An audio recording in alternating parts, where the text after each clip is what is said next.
तो केंद्रीय बजट 2025-26 का थीम क्या है? What is the theme of the union budget 2025-26? बताया जाए।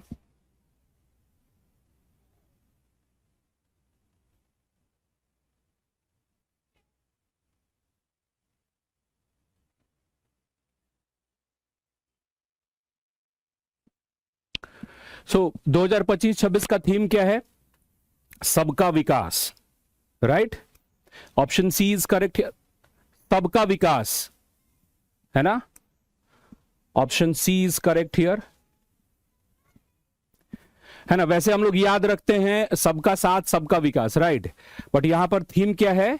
हम लोगों ने बजट में अपना लिखा था ऊपर, और जो जैसा कि मेंशन किया गया है पीआईबी में और वैसे भी, कि थीम है सबका विकास। तो ध्यान रखेंगे कि थीम है सबका विकास। ऑलराइट, तो ये कंफ्यूज कर सकता है ना? ये कंफ्यूज कर सकता है, सो ध्यान रखेंगे। ओके, आर्थिक सर्वेक्षण 2024-25 के अनुसार वर्ष 2024-25 के लिए अपेक्षित वास्तविक जीडीपी विकास दर क्या है? What is the expected real GDP growth rate for the year 2024-25 according to Economic Survey 2024-25? इसका उत्तर कीजिए कि अपेक्षित वास्तविक जीडीपी दर क्या रहेगी, है ना? पॉल दीजिए। So there is no poll here, सीधे सीधे आप लोगों को कमेंट सेक्शन में बताना है ना? तो सही उत्तर क्या होगा? सही उत्तर है 6.4%। अच्छा, एक चीज यहां पर ध्यान रखिएगा, वो क्या है? एक तो यहां पर है कि जैसे expected real GDP growth rate कहा गया है ना? अगर आपसे पूछ ले द सेम थिंग कि क्या है एक्सपेक्टेड या एक्सपेक्टेड रियल जीवीए ग्रोथ, तो दोनों ही आपका 6.4% है। मतलब अगर जीडीपी पूछता है तो भी रियल जीडीपी आपका 6.4% एक्सपेक्ट किया जा रहा है, और अगर जीवीए भी पूछता है, ग्रॉस वैल्यू एडेड भी अगर पूछता है, the answer will be same 6.4%, है ना? तो ये ध्यान रखिएगा दोनों ही के केस में, जीवीए के केस में भी और जीडीपी के भी केस में। एक और चीज क्या ध्यान देना है कि दैट इज रियल, वास्तविक है ये, है ना? जब हम लोग वास्तविक कहते हैं तो ये बेस ईयर पर कैलकुलेट करते हैं। अगला सवाल, निम्न में से केंद्रीय बजट 2025-26 के विकास के इंजन में शामिल नहीं है। क्या शामिल नहीं है इसमें बताइए? Which of the following is not included in the engines of development of the union budget 2025-26, है ना? तो बजट में कुछ विकास के इंजनों की घोषणा की गई है कि भाई ये इंजन है, उसमें से कौन सा एक जो है वो इंजन नहीं है विकास का इंजन? तो कृषि, एमएसएमई, निवेश, उद्योग, किसको नहीं माना गया है? आई मीन इस बार के बजट में किसको इंजन के रूप में नहीं रखा गया है? बताइए, इस बार के बजट में किसको इंजन के रूप में नहीं रखा गया है? तो देखो 4 इंजन हैं आपके। How many engines? 4 इंजन। तो 4 इंजन की रेलगाड़ी है ये विकास की गाड़ी, ऐसे याद रखना, 4 इंजन की रेलगाड़ी है। उस 4 इंजन की रेलगाड़ी में उद्योग को जगह नहीं दिया गया है, उद्योग की जगह पर निर्यात यानी कि एक्सपोर्ट को जगह दिया गया है ना? उद्योग की जगह पर निर्यात को जगह दिया गया है। So d is the correct answer. 4 में एक कृषि है, एक एमएसएमई है, एक निवेश है और एक निर्यात है ना? तो निर्यात पर आपको आगे एक सवाल मिलेगा, ठीक है, वो भी देखेंगे। ठीक, यस, वेरी गुड। केंद्रीय बजट 2025-26 के संबंध में निम्नलिखित कथनों पर विचार कीजिए। क्या है? Consider the following statements with respect to union budget 25-26। कह रहा है कि कृषि विकास के 4 इंजनों में से एक है। Agriculture is one of the 4 engines of growth. किसान 4 प्रमुख क्षेत्रों में से एक हैं। Farmers are one of the 4 focus areas. कृषि और संबद्ध क्षेत्रों को लगभग 1.7 लाख करोड़ रुपए का आवंटन प्राप्त हुआ है। Agriculture and allied sectors has received an allocation of about 1.7 lakh crore rupees. बताया जाए इसमें से क्या कोई गलत कथन है या फिर सब सही है? बताइए। नहीं, सब पढ़ करके उत्तर करो, जरूरी थोड़ी है। और बीपीएससी जो है ना, बीपीएससी का अब वैसा नहीं रहा है पहले की तरह कि ऑल या नन वाला आंसर सही हो जाता है। है ना। तो ऑल या नन के चक्कर में नहीं पड़ेंगे, आपको जो पता है उसके हिसाब से करेंगे, ठीक है। तो लेकिन यहां पर उत्तर आपका ऑल ही होगा, तो ठीक है। ऑल में देखो आप, विकास के 4 इंजनों में से एक कृषि है, अभी हम लोगों ने चर्चा किया। किसान 4 प्रमुख क्षेत्रों में से एक है, फोकस एरिया 4 रखा गया है। कौन कौन से हैं, अगर आपको पता है तो बताइए। फोकस एरिया क्या है, फोकस किस पर है, ये पिछले साल के मतलब बजट में भी चर्चा की गई थी, इस बार के बजट में भी है। फोकस एरिया 4 लोग हैं, एक तो गरीब यानी कि निर्धन, पुअर, है ना। दूसरी महिलाएं यानी कि वुमेन, राइट। तीसरे आप लोग, है ना, यानी कि युवा, यूथ। और चौथा अन्नदाता यानी कि किसान। चौथा कौन है, अन्नदाता। तो ऐसे अन्नदाता ही लिखते हैं उसको, अंग्रेजी में भी वो अन्नदाता ही लिखते हैं। सो अन्नदाता जब हमने कहा तो अन्नदाता कौन है, किसान ही है, फार्मर ही है। तो ये 4 फोकस एरिया हैं। तो 4 प्रमुख फोकस एरियाज में से एक है किसान, राइट। और यस, कितना, तो 1.7 लाख करोड़ रुपए का आवंटन किया गया है। सबसे ज्यादा आवंटन किसको है, सबसे ज्यादा आवंटन किया गया है डिफेंस को। यह भी ध्यान रखेंगे, सर्वाधिक आवंटन डिफेंस को किया गया है, ठीक। तो ये इस तरीके से देखेंगे, गरीब, महिला, युवा, किसान। वाह, किसान की जगह पे जो शब्द का प्रयोग किया गया है वो अन्नदाता। तो किसान ही अन्नदाता है हमारे। बजट 2025-26 में घोषित विकासशील भारत के व्यापक सिद्धांतों के तहत कितनी प्रतिशत महिलाएं आर्थिक गतिविधियों में होनी चाहिए। Under the broad principles of Viksit Bharat announced in the budget 2025-26, ये वाट है, एस की जगह पर डब्ल्यू होगा यहां पर। What percent of women should be included in economic activities, कितनी प्रतिशत महिलाओं को, है ना, उन्होंने कहा कि आर्थिक गतिविधियों में संलिप्त होना चाहिए। What percent of women should be in economic activities, 50, 70, 75% या 100%। वाह, वेरी गुड, 70%, बहुत बढ़िया, है ना। तो 70% महिलाओं को कहा कि आर्थिक गतिविधियों में संलिप्त रहिए, जो है ना एक व्यापक सिद्धांत बनाया है कि हम लोगों को कैसे विकसित भारत बनना है। अभी हम लोग विकासशील भारत हैं, 70%, बहुत बढ़िया। निम्नलिखित में से किसे आर्थिक विकास का इंजन का ईंधन माना गया है। Now look at the question very carefully. कह रहा है कि which among the following is considered as the fuel for engine of economic growth. कहने का मतलब कि 4 इंजन का डिब्बा है आपका, सॉरी 4 इंजन की गाड़ी है आपकी, उसका ईंधन क्या माना गया है, फ्यूल क्या माना गया है, किस पर चलेगी गाड़ी आपकी। तो फ्यूल क्या माना गया है, डेवलपमेंट, इंक्लूसिविटी, रिफॉर्म्स, टेक्नोलॉजी, विकास, समावेशिता, सुधार, प्रौद्योगिकी।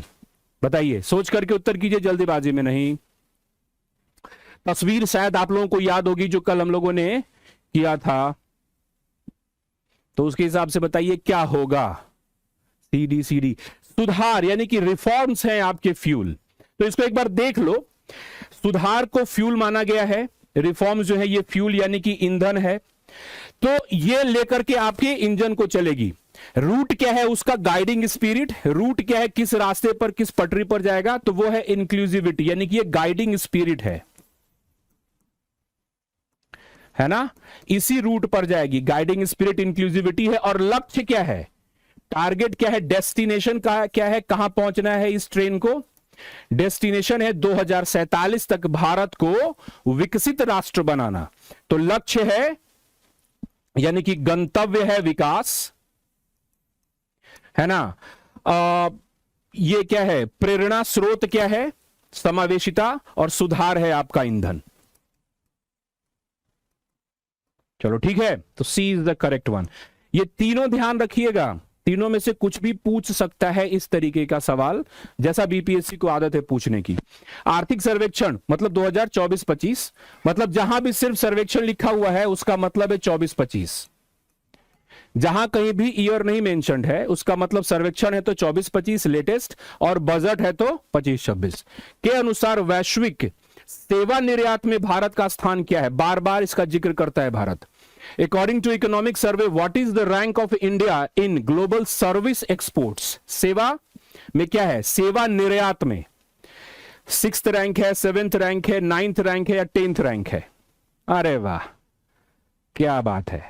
तो ये सब हाईलाइटेड इलाके हैं, ठीक है। B is the 7th rank, ये बार बार बताया गया है ना। जैसे पीआईबी का आप लोग न्यूज निकाल करके पढ़ेंगे तो हाईलाइटेड वर्ड्स में ये सारी बातें कही गई हैं।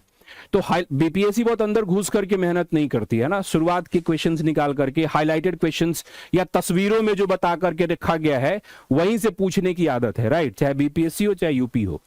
तो ये सब मोटे मोटे सवाल हैं, हाईलाइटेड एरियाज हैं, ध्यान रखिएगा। प्रधानमंत्री धन धान्य कृषि योजना के बारे में क्या सच है, बताइए। What is true about PM धन धान्य कृषि योजना? धन धान्य कृषि योजना, इसे राज्यों की मदद से शुरू किया जाएगा। न्यून उत्पादकता वाले 100 जिलों को कवर किया जाएगा। यह केवल अल्पकालिक ऋण सुविधा प्रदान करेगी। नीचे दिया गया है करेक्ट कोड, बताइए क्या होगा। It will be launched with the states help. 100 districts with low productivity will be covered. It will provide short term credit facilities only. What will be the correct answer? What will be the correct answer? अब इस तरीके के सवाल का objective है कि आप पूरी योजना को समझ लें, है ना। ये सब मेंस में भी काम आता है, ये सब मेंस में भी काम आता है। तो देखो, राज्यों की मदद से ही शुरू करना है, राज्य की सहभागिता। इसमें कहा गया है कि the partnership with the states, है ना। कम उत्पादकता वाले 100 जिलों को कवर किया जाएगा, दैट इज ऑल्सो करेक्ट, है ना। और ये केवल नहीं, अल्पकालिक और दीर्घकालिक दोनों प्रकार का कर्जा देगा ये, यानी कि शॉर्ट टर्म और long term, short term plus long term दोनों कर्जा देगा, राइट। तो आपका सही उत्तर हो जाएगा 1 और 2, यानी कि ऑप्शन बी, जो कि आप लोग बता रहे हैं। वेरी गुड, है ना। अभी ऑल के चक्कर में नहीं पड़े आप, है ना, बहुत बढ़िया। ऑल के चक्कर में ना नहीं पढ़ना है, ठीक है, ओके। बजट 2025-26 में कितना प्रभावी पूंजीगत व्यय प्रस्तावित है? How much effective capital expenditure is propose in budget 2025-26, बताइए। प्रभावी पूंजीगत व्यय कितना प्रस्तावित है? जीडीपी का 1.2%, जीडीपी का 3.1%, जीडीपी का 4.3%, जीडीपी का 5.3%। वैसे एग्जाम में इस तरीके का ऑप्शन नहीं आएगा, एग्जाम में और क्लोज ऑप्शंस आएंगे। ये तो मैंने ऑप्शन तैयार किया हुआ ताकि मैं कुछ और बता सकूं। इसका उत्तर क्या होगा, बताया जाए, झट से बताया जाए। तो झट से इसका उत्तर है, बहुत बढ़िया, जीडीपी का 4.3%, सी इज द करेक्ट वन। तो ए और बी क्या है? ए और बी से भी आप लोग परिचित होंगे। ए क्या है? तो जो लोगों को प्रभावी पूंजीगत व्यय पता है वो बता सकते हैं। ए क्या है, यहां लिखता हूं मैं, 1.2% ऑफ जीडीपी क्या है? Grants in add. ए क्या है? Grants in aid for capital creation या फॉर कैपिटल एक्सपेंडिचर, जो भी मान लो आप। ये हो गया 1.2%, और 3.1% है आपका कैपेक्स। कैपेक्स यानी कि पूंजीगत व्यय। और जब हम इन दोनों को जोड़ देते हैं, जब आप ए और बी को जोड़ते हैं तो आपको प्राप्त होता है सी, जो कि है आपका प्रभावी पूंजीगत व्यय। तो सी आपका सही उत्तर हो गया। यह ध्यान रखेंगे, सहायता अनुदान है राज्यों को पूंजीगत व्यय के लिए, एसेट क्रिएशन के लिए, और यह है आपका कैपेक्स। कैपेक्स है 3.1%, राइट। तो ध्यान रखेंगे। अगला प्रश्न, दलहन में आत्मनिर्भरता मिशन के बारे में निम्नलिखित कथनों पर विचार करें। Consider the following statements about mission for आत्मनिर्भरता इन पल्सेस। ये आप ही के, है ना, इसी साल के बजट में घोषित किया गया है। कह रहा है कि 6 वर्षों के लिए शुरू किया गया है। It is launched for 6 years. किसान 6 वर्षों तक नाफेड और एनसीसीएफ को अपनी इच्छानुसार दालें बेच सकते हैं। Farmers can sell as much pulses to NAFED and NCCF for 6 years. दोनों सही है, कोई भी सही नहीं है। सर हिंदी में लिखिए। हाँ, अभी हिंदी में नोट कर रहे ना बाद में। और ये तो अच्छा देखो, बजट वाला जो बूस्टर क्लास किया उसमें तो लिखा ही हुआ है ना हिंदी में। हाँ देखो, फिर बोध के चक्कर में फंस गए। और ये गलत कराने वाला सवाल भी है, ये आपकी गलती नहीं है। कारण है कि ये 6 वर्ष के लिए शुरू किया गया, दैट इज कंप्लीटली करेक्ट। लेकिन सरकार कह रही है कि नाफेड और एनसीसीएफ को जितना चाहे उतना दाल बेच सकते हो, राइट लेकिन ये 6 वर्ष तक नहीं खरीदेंगे, 4 वर्ष तक खरीदेंगे। So the thing here is कि ये 4 वर्षों के लिए है, दैट इज फॉर 4 इयर्स। 4 साल तक जितना चाहे उतना खरीदेंगे। तो सही उत्तर हो जाएगा ऑप्शन ए, है ना। और कौन कौन सी दालें इसमें कवर्ड हैं, तो ये भी आपको याद रखना होगा, ये हाईलाइटेड क्वेश्चन रहेगा। कौन कौन सी दाल है, तो एक तो तुअर की दाल है जिसको आप अरहर भी कहते हो या रहर भी कहते हैं अपने यहां। दूसरा आपका उड़द की दाल है, ठीक है, तूर यानी कि ये उड़द, और कौन सा है एक तीसरा भी बता दो। एक तुअर है, एक उड़द है, और एक और कौन सा है, और कौन सी दाल होती है, मसूर। और एक मसूर वाली जो ऑरेंज कलर की दाल होती है, मसूर की दाल ना ऑरेंज कलर की, है ना, वो मसूर की दाल है। तो ये 3 दालें इसमें कवर्ड हैं, ठीक है।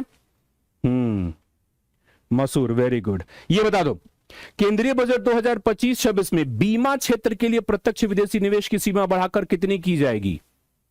जो घोषणा किया गया है, the union budget 2025-26, the foreign direct investment limit in the insurance sector will be increased to how much?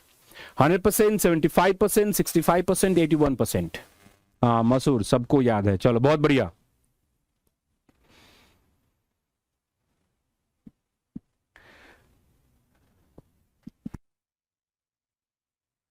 है ना, बैंगन के साथ मसूर की दाल बन के सब्जी बनती है ना, उड़द मसूर की दाल बैंगन, बड़ा मजेदार। तो सही उत्तर क्या है, 100% किया जाएगा। 74% तो अभी है, 74 से बढ़ा करके 100 किया जाएगा। अभी कितना है, 74%। 74% से बढ़ा करके 100% किया जाएगा। चलिए, बीमा क्षेत्र में एफडीआई, ये भी ध्यान रखेंगे, बीमा क्षेत्र में एफडीआई 100%, वेरी गुड। बजट 2025-26 के संबंध में निम्नलिखित कथनों पर विचार कीजिए।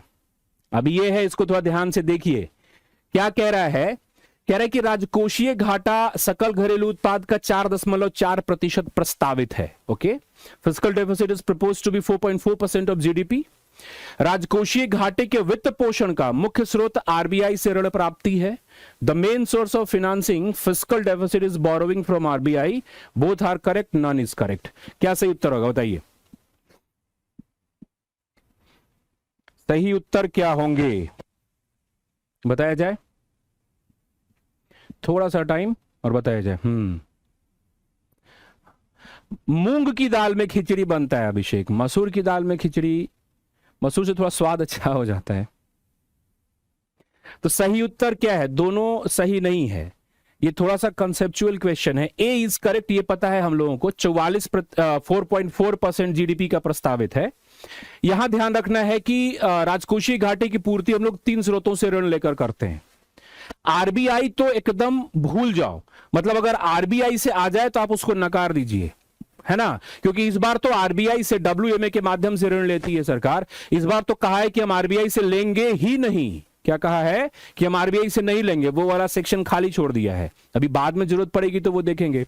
और जो एफआरबीएम अधिनियम है उसके तहत जो कानून बना है, तो उसमें है ना, ये कहा गया है नियमावली में कि सरकार डब्ल्यूएमए का प्रयोग करके आरबीआई से राजकोषीय घाटे की पूर्ति करने के लिए कर्जा मतलब नहीं के रूप में लेगी, उसका प्रयोग न्यूनतम रहेगा। तो सबसे ज्यादा कहां से है, तो सबसे ज्यादा कहां पर है, तो सबसे ज्यादा है आंतरिक कर्ज, इंटरनल बोरोविंग। और आंतरिक कर्ज कैसे लेगी सरकार, आंतरिक कर्ज लेगी जो सरकारी प्रतिभूतियां हैं, गवर्नमेंट सिक्योरिटीज बेचकर। ठीक, तो गवर्नमेंट सिक्योरिटीज बेच करके लेगी सबसे ज्यादा कर्जा। ठीक है, so a is the correct answer here. अगला सवाल, बजट 2025-26 के संबंध में यह कथन दिए गए हैं, इसको थोड़ा सा देखिए आप लोग। Consider following statements with respect to budget 2025-26। क्या कहता है, हाँ, इंटरनेशनल फॉरेन लोन भी लेंगे, है ना, उसके बारे में भी कितना हम लोग लेंगे, लेकिन यहां पर ध्यान रखते हैं। आइए, 2021-22 से प्रत्यक्ष करों का हिस्सा बढ़ा है। Since 2021-22 share of direct taxes has been increasing. पिछले कुछ वर्षों से प्रभावी पूंजीगत व्यय बढ़ा है। From last few years effective capital expenditure has been increasing. पिछले कुछ वर्षों से राजस्व व्यय का हिस्सा बढ़ रहा है। From last few years the share of revenue expenditure has been increasing. अभी क्या सही है क्या गलत है? तो अगर स्टेटमेंट को ध्यान से देखेंगे तो थोड़ा सा फर्क आपको दिखेगा यहां पर। देखो, पहला स्टेटमेंट सही है, प्रत्यक्ष कर का हिस्सा लगातार बढ़ रहा है ना।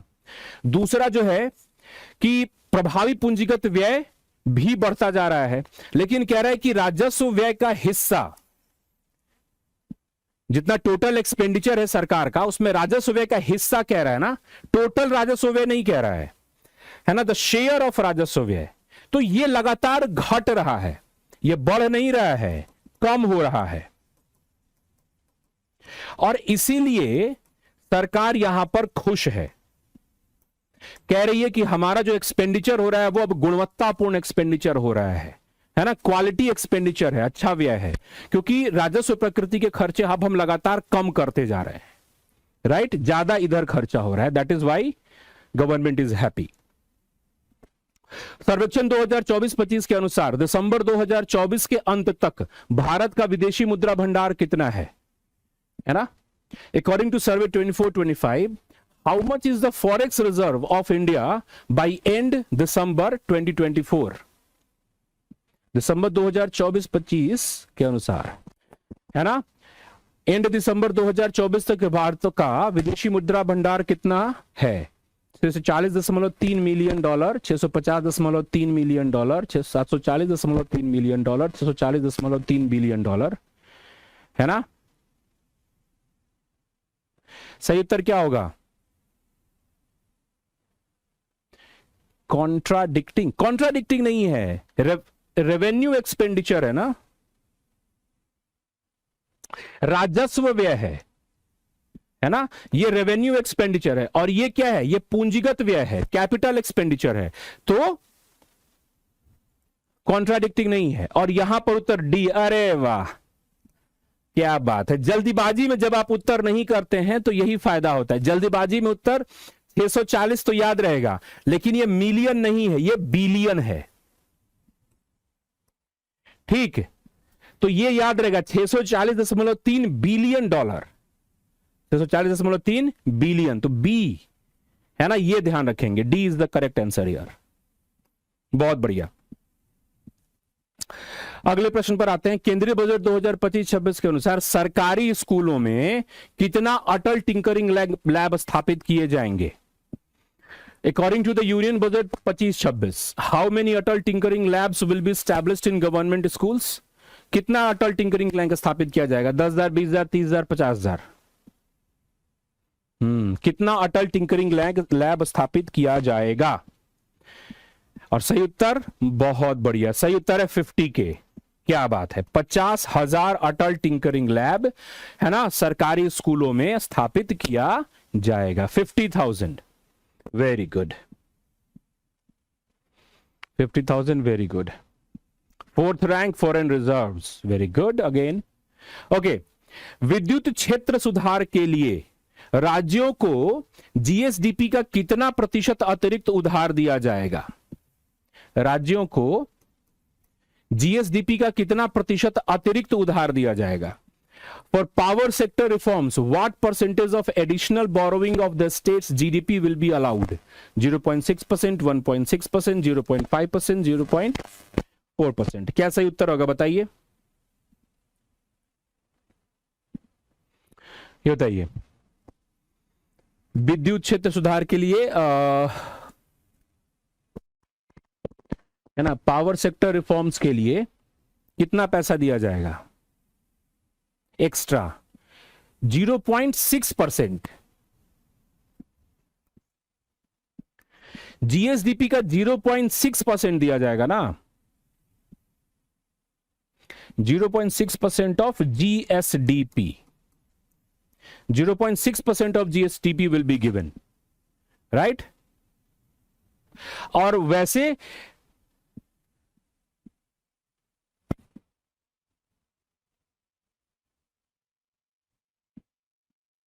क्या बात है, 0.6% of GSDP will be given. एक मिनट.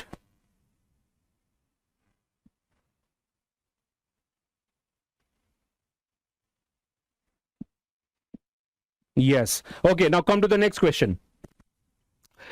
भारत नेट परियोजना के बारे में निम्नलिखित कथनों पर विचार कीजिए.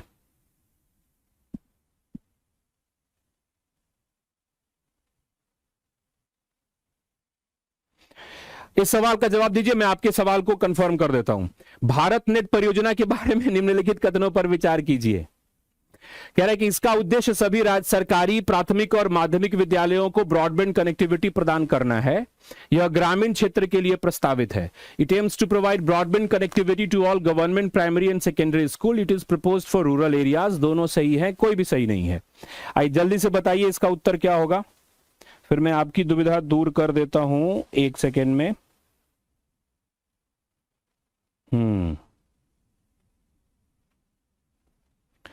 बताया जाए सही उत्तर क्या होगा.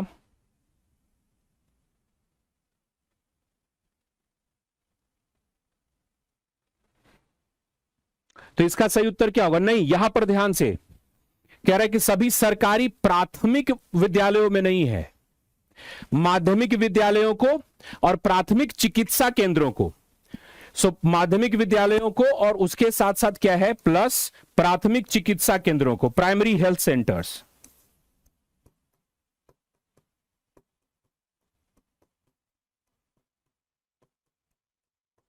है ना, प्राइमरी हेल्थ सेंटर्स. तो to all secondary schools and plus primary health centres, PHCs.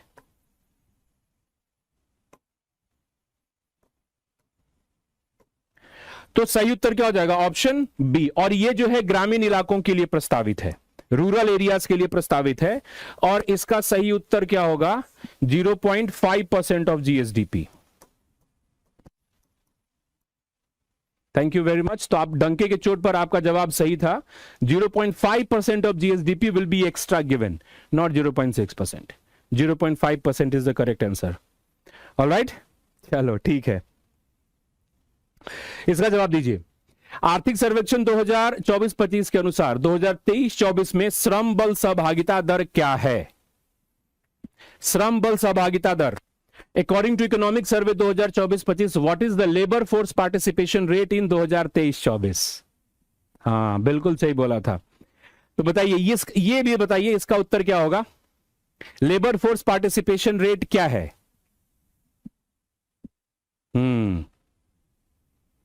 Labour force participation rate क्या है बताइए.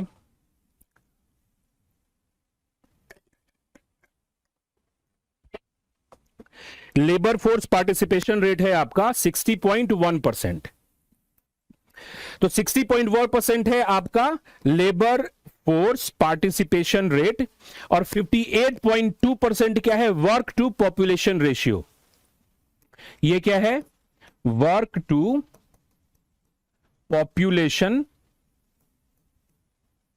रेशियो. इसको हम लोग क्या कहते हैं WPR. पहले हम लोग इसको वर्कफोर्स पार्टिसिपेशन रेट कहते थे. हिंदी में क्या कह देंगे इसको. हिंदी में इसको हम लोग कह देंगे कार्य जनसंख्या अनुपात.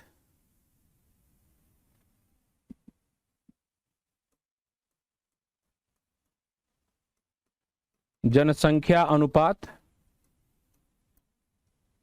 है ना.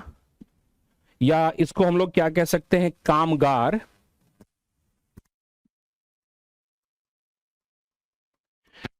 जनसंख्या अनुसार वर्कर टू पॉपुलेशन रेशियो. ये है 58.2% और ये 60.1% है लेबर फोर्स. हमेशा ध्यान रखेंगे कि वर्क फोर्स जो होता है वो लेबर फोर्स से कम ही रहेगा, क्योंकि वर्क फोर्स जो होता है वो लेबर फोर्स का हिस्सा होता है. लेबर फोर्स के अंदर जो वर्क फोर्स है वो रोजगार वाले लोग हैं और जो बेरोजगार लोग हैं उसको भी शामिल करते हैं हम लोग. बजट 2025-26 में स्टार्टअप्स के लिए कितने गारंटी सुरक्षा के साथ ऋण की घोषणा की गई है. स्टार्टअप्स के लिए how much loan with guarantee cover is announced for startups in the budget 2025-26. है फीमेल 41.7%, राइट। जबकि पिछले साल बजट में 37% था mentioned for the same year. खैर छोड़ो, ये बताओ बजट 2025-26 में स्टार्टअप्स के लिए कितने गारंटी सुरक्षा के साथ ऋण की घोषणा की गई है सरकार द्वारा? और सही उत्तर क्या है? स्टार्टअप्स जो हैं, स्टार्टअप्स के लिए 20 करोड़ रुपया, ठीक है, स्टार्टअप्स के लिए 20 करोड़ रुपया का गारंटी कवर प्रोवाइड किया गया है, ठीक है, 20 करोड़ रुपया का गारंटी कवर प्रोवाइड किया गया है। आइए अगले प्रश्न पर आते हैं। हां, 10 से बदलकर 20 कर दिया गया है। ऑलराइट, निम्नलिखित में से कौन सी फसल दलहन में आत्मनिर्भरता मिशन के अंतर्गत शामिल नहीं? ये तो हम लोगों ने चर्चा कर लिया, जल्दी से बता दीजिए। विच of the following crops is not covered under mission for आत्मनिर्भरता इन पल्सेस? तूर, मूंग, उड़द, मसूर। बता दिया जाए जल्दी से। तूर, मूंग, उड़द, मसूर, कौन सी फसल जो है इसको शामिल नहीं किया गया है? तो आपको पता ही है कि तूर, उड़द और मसूर तीन के बारे में बात कर लिया था। मूंग जो है इसमें शामिल नहीं है। मूंग की दाल जिसकी आप खिचड़ी बनाते हैं, इसको शामिल नहीं किया गया है, ठीक है। सो उड़द की दाल, मसूर की दाल और तुअर जिसको आप अरहर कहते हैं वो शामिल है। अगला प्रश्न, केंद्रीय बजट 2025-26 के अंतर्गत जन भागीदारी के माध्यम से जल जीवन मिशन का विस्तार कब तक के लिए किया गया है? Under the union budget 25-26 till which year has the Jal Jeevan Mission been extended through public participation? 2025, 2030, 2028, 2027। इसका उत्तर किया जाए। जन भागीदारी के बाद जल जीवन मिशन का विस्तार कब तक किया गया है? हाँ, खेसारी का दाल भी होता है, लेकिन खेसारी का दाल जो है उसका उपयोग बहुत सीमित मात्रा में किया जाता है क्योंकि पेट खराब होने का डर रहता है। बहुत सारे लोग, जो लोग मेहनत नहीं करते हैं, श्रमिक नहीं हैं, लेबर नहीं ज्यादा करते, उनको पचता नहीं है ना? यस। 2028, very good. बजट 2025-26 में घोषित कस्टमाइज्ड क्रेडिट कार्ड के बारे में कौन सा कथन सही है? What is true about customized credit cards announced in budget 2025-26? कह रहा है कि इसकी सीमा 5 लाख है, the limit is 5 lakh rupees. यह MSME के लिए उपलब्ध है, it is available for MSMEs। उन्हें उद्यम पोर्टल पर पंजीकृत होना आवश्यक है, यानी कि जिसके लिए उपलब्ध है उन्हें उद्यम पोर्टल पर पंजीकृत होना आवश्यक है। They need to be registered on Udyam portal. Customised credit card 2025-26 budget में जो घोषित किया गया है, इसमें सही उत्तर क्या होगा? Customized credit card. हाँ, खेसारी का साग अच्छा, सब खेसारी के साग अच्छा, सब सही नहीं है। देखो यहां पर क्या किया गया है, सीमा 5 लाख रुपए है, बिल्कुल सही बात है, लेकिन यह केवल सूक्ष्म उद्यमों के लिए है, माइक्रो एंटरप्राइजेस के लिए है, MSME के लिए नहीं है, केवल सूक्ष्म यानी कि माइक्रो एंटरप्राइजेस के लिए है, सूक्ष्म उद्यमों के लिए है, राइट? तो यह ध्यान रखिएगा। और यस, ये जो सूक्ष्म उद्यम है इन्हें उद्यम पोर्टल पर पंजीकृत होना आवश्यक है। तो 1 और 3 यहां पर सही उत्तर होगा, है ना? माइक्रो एंटरप्राइजेस के लिए है। Alright, it is for micro enterprises. C 1 and 3. Let's see the next question. उच्च उपज वाले बीजों पर राष्ट्रीय मिशन सुनिश्चित करेगा क्या? National mission on high yielding seeds will ensure what? बेहतर अनुसंधान पारिस्थितिकी तंत्र, उच्च उपज वाले बीजों का लक्षित विकास, बीजों की व्यावसायिक उपलब्धता। Better research ecosystem, targeted development of high yield seeds, commercial availability of those seeds. सही उत्तर क्या होगा? और सही उत्तर करने के बाद ये भी बता दीजिए कि टारगेट में क्या है, कितने प्रकार के बीज का टारगेट रखा गया है इसमें डेवलप करने का।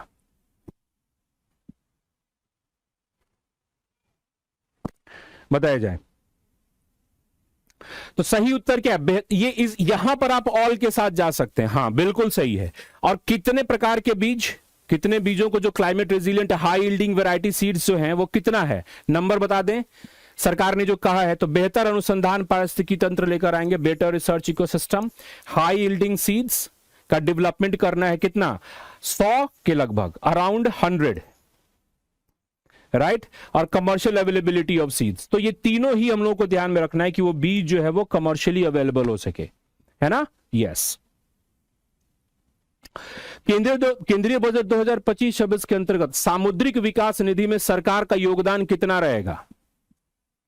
Under the union budget 25-26 what will be the government's contribution to the maritime development fund? Maritime development fund में जो तैयार किया जाए उसमें सरकार का योगदान कितना रहेगा? 80%, 50%, 49%, 20%? जल्दी बताया जाए, सरकार का योगदान मेरीटाइम इन्वेस्टमेंट फंड में कितना रहेगा? और यह भी बता दीजिए कि ये जो मेरीटाइम डेवलपमेंट फंड है, ये कितने, मतलब कितना वैल्यू का फंड, कितना करोड़ रुपया का फंड बनाया जा रहा है? तो सही उत्तर हो गया 49%। और इस 49% कितना का 49%? तो ये जो सामुद्रिक विकास निधि है कितना 25,000 करोड़ रुपया का बना रहे हैं। कितना? 25,000 करोड़।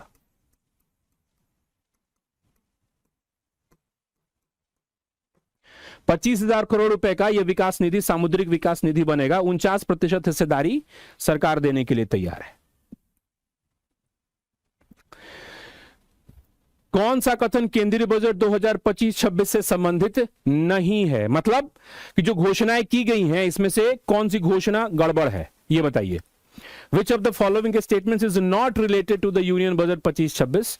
या फिर आप कह सकते हैं कि इनकरेक्ट है। यहां पर कह रहे हैं कि इस्टेब्लिशमेंट ऑफ मखाना बोर्ड इन बिहार, बिहार में मखाना बोर्ड की स्थापना, financial assistance for the western Kosi canal project in Mithilanchal, Mithilanchal में पश्चिमी कोसी नहर परियोजना के लिए वित्तीय सहायता, है ना, वित्तीय सहायता, भारतीय पुस्तक योजना, इंडियन बुक प्लान, कपास उत्पादन के लिए 10 वर्षीय mission, 10 year mission for cotton productivity. क्या गड़बड़ है इसमें? क्या गड़बड़ है? डी गड़बड़ है। Very good. तो डी जो गड़बड़ है उसको सही करके बताइए। डी गड़बड़ है तो उसको सही कीजिए। बिहार में मखाना बोर्ड की स्थापना होगी, मिथिलांचल में पश्चिमी कोसी नहर परियोजना।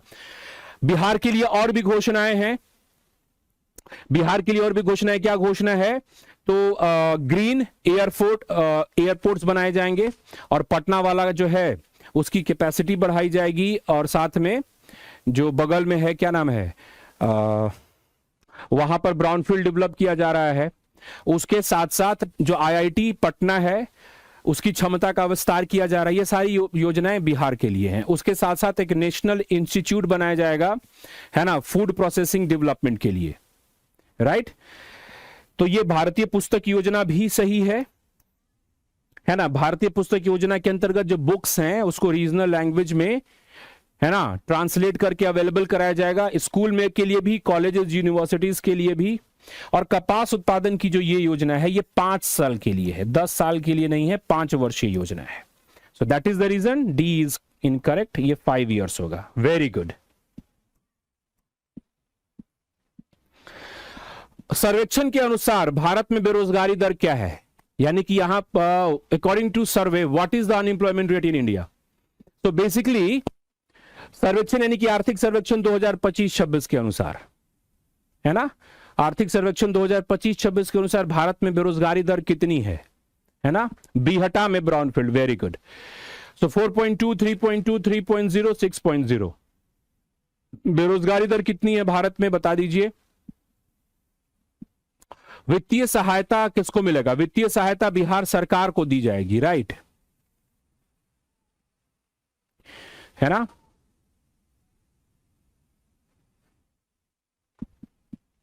तो सही उत्तर क्या होगा? 3.2%। B is the correct answer here. यहां पर थोड़ा सा देख लीजिए, इकोनॉमिक सर्वे 2025-26 के अनुसार, और 3.2% है फॉर द ईयर 2023-24। 2023-24 में 3.2% है आपकी बेरोजगारी दर। ठीक है, ओके। केंद्रीय बजट 2025-26 के अंतर्गत किसान क्रेडिट कार्ड से ऋण की सीमा कितना बढ़ाया गया है ब्याज अनुदान योजना के अंतर्गत? Under the union budget 2025-26 the credit limit of the Kisan credit card has been increased to how much under the interest subvention scheme? Interest subvention scheme के अंतर्गत आपको पता है कि केसीसी का लिमिट बढ़ाया गया है। अभी केसीसी का लिमिट बढ़ा करके कितना कर दिया गया है, यह है प्रश्न आपका। ब्याज अनुदान योजना के अंतर्गत केसीसी का लिमिट बढ़ाकर कितना से कितना कर दिया गया है? तो कितना से कितना कर दिया गया है? 3 से 5। बहुत बढ़िया, 3 लाख से बढ़ा करके 5 लाख कर दिया गया है। लेकिन एक चीज का ध्यान रखिएगा कि ये इंटरेस्ट सबवेंशन स्कीम के अंतर्गत है, ये ब्याज अनुदान योजना के अंतर्गत है। और एक चीज और भी ध्यान रखिएगा कि केसीसी के अंतर्गत जो आपको कर्जा मिलता है ये शॉर्ट टर्म के लिए कर्जा मिलता है, लॉन्ग टर्म के लिए कर्जा नहीं मिलता है। तो केसीसी जो आपको कर्जा देता है ये शॉर्ट टर्म लघुकालीन कर्जा होता है, ये भी ध्यान रखिएगा। तो शॉर्ट टर्म लोन ही आपको मिलेगा। और कितना कर दिया गया? 5 लाख रुपए। बहुत बढ़िया, ठीक। और इसमें एक चीज और बता दो, जो इंटरेस्ट सबवेंशन स्कीम है इसके अंतर्गत आपको 7% 7% ब्याज पर कर्जा दिया जाता है। अगर आपने समय से चुका दिया, टाइमली अगर आपने पेमेंट कर दिया तो 3% की राहत मिल जाएगी आपको। सो इफेक्टिवली आपको 4% ही ब्याज देना पड़ेगा। ठीक, तो यह भी ध्यान रखेंगे कि इस अनुदान योजना के अंतर्गत केसीसी पर आपको वैसे 7% का सबवेंशन स्कीम के अंतर्गत, लेकिन टाइमली रीपेमेंट करने पर 3% की राहत, 4% ही आपका ब्याज लगेगा उस पर। तो अच्छी चीज है, टाइमली पेमेंट कर देंगे तो सरकार भी यही चाहती है कि आप टाइमली पेमेंट करें, इसीलिए आपको प्रोत्साहित कर रही है। 2025-26 में घोषित विकसित भारत के व्यापक सिद्धांतों के तहत भारत को विश्व की खाद्य टोकरी कौन बनाएगा? चलो, चूंकि ये जो ब्रॉड प्रिंसिपल्स रखा गया था 6, है ना, उसी से सवाल है तो मिस नहीं हो, बताया जाए। Farmers, MSMEs, both of the above, none of the above, under the broad principles of Viksit Bharat announced in the budget 25-26, who will make India food basket of the world? Food basket of the world कौन बनाएगा? Food basket of the world कौन बनाएगा? किसान is the correct answer, farmers.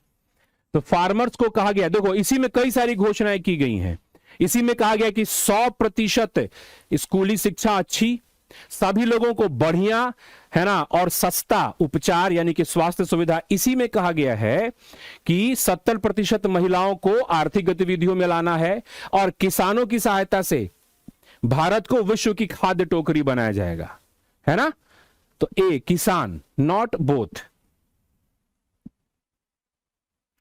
आर्थिक सर्वेक्षण 24-25 के अनुसार कार्यबल में निम्नलिखित श्रेणियों में से किसका हिस्सा सबसे अधिक है? यह बताया जाए। According to economic survey 2024-25, which among the following categories has the highest share in the workforce? है ना, कार्यबल में सर्वाधिक हिस्सा किसका है, हाईएस्ट शेयर किसका है वर्कफोर्स में, बताया जाए। हाईएस्ट शेयर किसका है वर्कफोर्स में?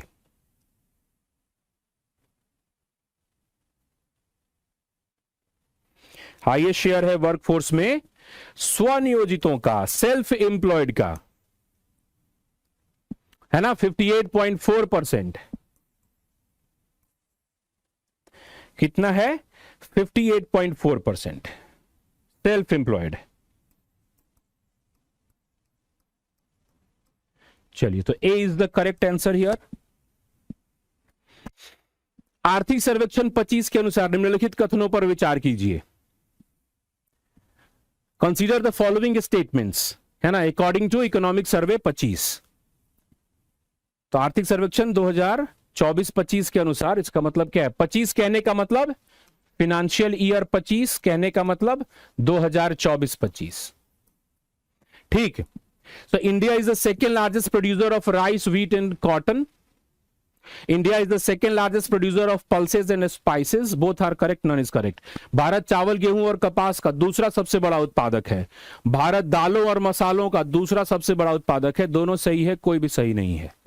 बताया जाए सही उत्तर क्या होएगा? सही उत्तर क्या होगा बताइए? What will be the correct answer? C, दोनों? नो, पहला स्टेटमेंट सही है कि चावल गेहूं का दूसरा सबसे बड़ा उत्पादक है, सेकेंड लार्जेस्ट प्रोड्यूसर है दोनों का, चावल का भी, गेहूं का और कपास का भी, दैट इज करेक्ट। लेकिन दालों और मसालों का सबसे बड़ा है, दूसरा नहीं, सबसे बड़ा उत्पादक है। दाल और मसाला का हम लोग सबसे बड़ा उत्पादक है। ये फिर भी दाल मसाला हमारे लिए कम पड़ जाता है, इतना दाल खाते हैं हम लोग। तो सही उत्तर हो जाएगा ऑप्शन ए। ठीक, सबसे बड़ा है। कहां गया? सेकेंड लार्जेस्ट नहीं होगा, लार्जेस्ट प्रोड्यूसर होगा। ए इज करेक्ट। ठीक, यस। एमएसएमई के संशोधित वर्गीकरण के अनुसार मध्यम उद्यमों के लिए मानदंड क्या है? मध्यम उद्योग, according to the revised classification of MSME, what is the criteria for medium industries? क्या है एमएसएमई? यानी कि micro, small and medium enterprises. तो मीडियम एंटरप्राइजेस या मीडियम इंडस्ट्रीज जो हैं उनका मानदंड क्या है? चार ऑप्शंस हैं यहां पर स्टेटमेंट्स।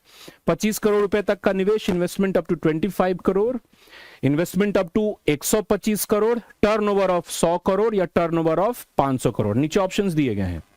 25 करोड़ तक का निवेश, 125 करोड़ तक का निवेश, 100 करोड़ तक का कारोबार या 500 करोड़ तक का कारोबार।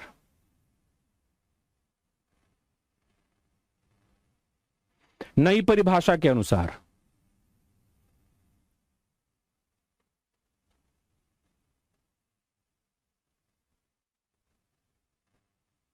बताया जाए। अच्छा, तो देखते हैं क्या है। तो ये मध्यम के बारे में बात हो रही है, मीडियम के बारे में बात हो रही है।